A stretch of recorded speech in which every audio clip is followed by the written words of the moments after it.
Toronto Blue Jays on the road right now, and for fans, it's been a season of highs and lows, but a recent bright spot has been Davis Schneider, who not only made an immediate impact with the Jays, but also made history in his MLB debut. And he gets one in the air to left. And back at the wall is Duran, and it's gone! Davis Schneider homers in his first big league at-bats. So I know you're a big Seinfeld fan. We're going to call this the Summer of Davis. I proclaim this the Summer of George!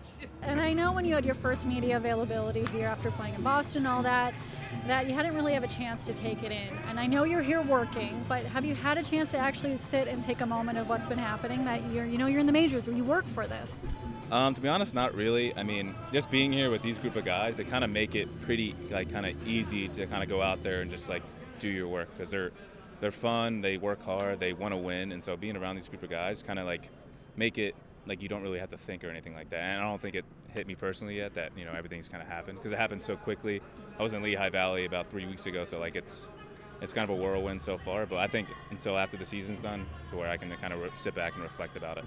You mentioned how you were a couple of weeks ago. The pace has changed. You go from every day to maybe not games every day, but you're out here, you're grinding, you're putting in the physical work every day.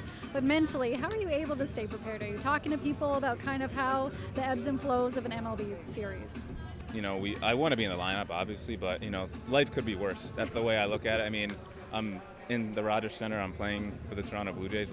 That's already a blessing for me personally. So if I'm not playing, all right, I just got to make the most of it during that day. So it's already pretty cool just to even be here. So just can't take it for granted. When we talk about blessings, this could either be a blessing or a curse. Brandon Belt gave you the nickname Babe. Thoughts on this nickname, because it has stuck?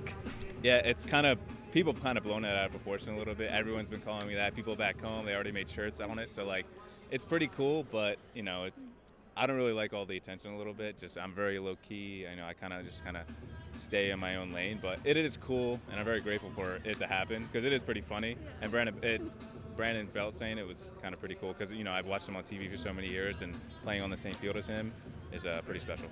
Did you have a nickname before that though? Yeah, Mr. Schneebly is what people call me here, or even just in the baseball world, people call me Schneebs. Just because of School of Rock, Jack Black, his name is Mr. Schneebly, and so that's one of my favorite movies, and so that kind of stuck on the baseball side of it.